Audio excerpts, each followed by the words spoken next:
الحمدللہ رب العالمین والصلاة والسلام علی سید الانبیاء والمرسلین اما بعد فاعوذ باللہ من الشیطان الرجیم بسم اللہ الرحمن الرحیم صلی اللہ علی النبی وآلہ صلی اللہ علیہ وسلم صلاۃ و سلام علیک یا سیدی یا رسول اللہ۔ رمضان المبارک کا مہینہ خوب اپنی برکتیں اور رحمتیں لٹا رہا ہے۔ رب تعالیٰ سے دعا ہے کہ رب تعالیٰ ہمیں صحیح معنی میں رمضان کی جو رحمتیں ہیں اور برکتیں سمیٹنے کی توفیق عطا فرمائے۔ حدیث مبارکہ ہے کہ نبی کریم صلی اللہ تعالیٰ علیہ وآلہ وسلم ممبر پہ تشریف فرما ہو رہے تھے، تو جب پہلی سیڑھی آپ چڑھے تو اس وقت آپ نے فرمایا آمین، اور اسی طرح دوسری سیڑھی پہ آمین، اور تیسری سیڑھی پہ آپ نے آمین فرمایا۔ تو صحابہ کرام علیہم رضوان نے استفسار فرمایا کہ حضور یہ کیا ماجرا ہے؟ تو نبی کریم صلی اللہ تعالیٰ علیہ وآلہ وسلم نے ارشاد فرمایا کہ حضرت جبریل امین آئے تھے اور انہوں نے یہ بد دعا کی کہ جہاں آپ کا نام لیا جائے، یعنی سرکار صلی اللہ تعالیٰ علیہ وآلہ وسلم کا نام لیا جائے، ہلاک ہو وہ شخص درود پاک نہ پڑھے۔ اور دوسری دعا جو ارشاد فرمائی وہ یہ کہ ہلاک ہو وہ شخص جس کے ماں باپ بوڑھے ہوں اور وہ اس کی خدمت نہ کرتا ہو۔ اور تیسرا، ہلاک ہو وہ شخص جو رمضان کو پائے اور اپنی مغفرت یعنی بخشش نہ کروائے۔ رمضان مبارک کا مہینہ بڑی برکتوں والا مہینہ ہے۔ اس میں جو بھی آپ نیکی کرتے ہیں وہ 70 گنا بڑھا دیا جاتا ہے۔ اس قدر جو ہے بابرکت والا مہینہ ہے۔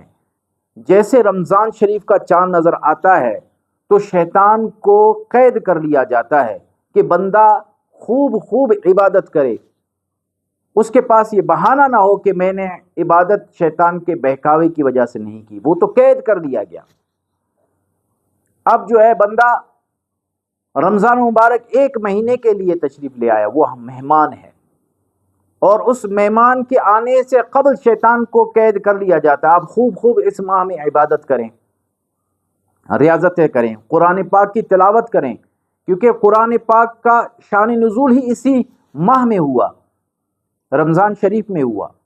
تو اسی لیے جو ہے کثرت کے ساتھ جو ہے آپ نوافل پڑھیں، قرآن پاک کی جو ہے وہ تلاوت کریں۔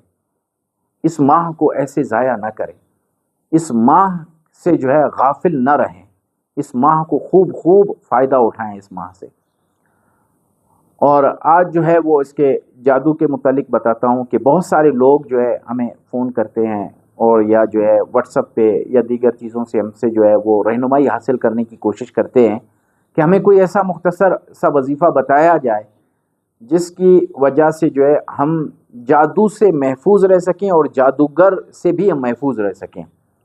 یہ وظیفہ ایک ایسا وظیفہ ہے کہ اگر اس کو آپ پڑھتے رہیں گے تو انشاءاللہ عز و جل جو مسلط آپ پر جو ہے جادوگر ہوگا وہ بھی اس وظیفے سے بھاگ جائے گا، اور آپ اس وظیفے کی پڑھنے کی برکت سے آپ کے گھر میں جو ہے سکون اور رحمتوں کا نزول ہوگا۔ آپ خود محسوس کریں گے کہ یہ جس وجہ سے جو ہے آپ کو پریشانیاں ہیں، بیماری میں، رزق میں بندشیں وغیرہ ہیں، یہ جب آپ وظیفہ کریں گے تو انشاءاللہ عز و جل بہت بہتری پائیں گے۔ یہ یاد رکھیں کہ جو بھی ہمارے جو اس چینل کے ذریعے وظائف جاتے ہیں وہ تمام مستند وظائف جاتے ہیں، اور یہ تمام وظائف جائز کاموں کے لیے ہوتے ہیں، ناجائز کاموں کے لیے یہ نہیں ہوتے۔ اور آپ نے جو بھی وظیفہ کرنا ہے وہ یقین کامل کے ساتھ کریں، انشاءاللہ عز و جل آپ کا وہ مسئلہ پایہ تکمیل تک پہنچ جائے گا۔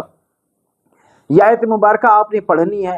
اس آیت مبارکہ کو پڑھنے کے بعد جو ہے آپ نے پانی کے اوپر دم کر کے خود بھی پینا ہے، اہل خانہ کو بھی پلانا ہے، اور گھر کے چاروں کونوں پر جو ہے آپ نے اس کا چھڑکاؤ بھی کرنا ہے۔ سورہ یونس کی آیت مبارکہ ہے، سورہ یونس کی آیت نمبر جو ہے 81 ہے۔ فَلَمَّا أَلْقَوْا قَالَ مُوسَىٰ مَا جِئْتُمْ بِالسِّحْرِ، یہ ایک دفعہ آپ نے پڑھنی ہے، اتنی آواز میں پڑھنی ہے کہ آپ اس آواز کو کم از کم خود سن سکیں۔ بلند آواز میں پڑھ لیں تو آپ کی مرضی ہے، لیکن اتنی آواز میں ضرور پڑھیں کہ آپ جو ہے آپ کے کان خود سن لیں۔ پھر اس کے بعد آتا ہے ان اللہ سیبطلہ، یہ آیت مبارکہ آپ نے 41 دفعہ پڑھنی ہے، 41 دفعہ آپ نے پڑھنی ہے۔ اس کے بعد جو آیت مبارکہ ان اللہ لا یصلح عمل المفسدین، یہ آیت مبارکہ آپ نے 11 مرتبہ پڑھنی ہے۔ اور یہ یاد رکھیں اس آیت سے شروع اور آخر میں 11 مرتبہ درود پاک آپ نے پڑھنا ہے۔ اس کے بعد پانی کے اوپر دم کرنا ہے، پانی کے اوپر دم کرنے کے بعد جو ہے آپ نے یہ خود بھی پینا ہے، اہل خانہ کو بھی پلانا ہے، اور گھر کے کونوں میں چھڑکاؤ بھی کرنا ہے۔ اور اسی طرح جب بھی وظیفہ دیا جائے تو اس کی اجازت ضرور لے کسی خلیفہ سے۔ اگر جو بھی ہمارا یہ چینل دیکھ رہا ہے تو چینل میں آپ اپنے کامنٹس میں نام اور شہر بتا دیں تو انشاءاللہ آپ کو اس کی اجازت مل جائے گی۔ اور اس کے اختتام پر، وظیفے کے اختتام پر، یہ 21 دن کا وظیفہ ہے، جب یہ وظیفہ ختم ہو جائے تو اس کے بعد جو ہے آپ نے مرغی ذبح کر کے کسی کو خیرات کر دینی، یا جو حسب توفیق ہے وہ جو ہے آپ نے صدقہ کر دینی ہے، تو انشاءاللہ آپ کا جو بھی مراد ہوگی وہ پایہ تکمیل تک پہنچ جائے گی۔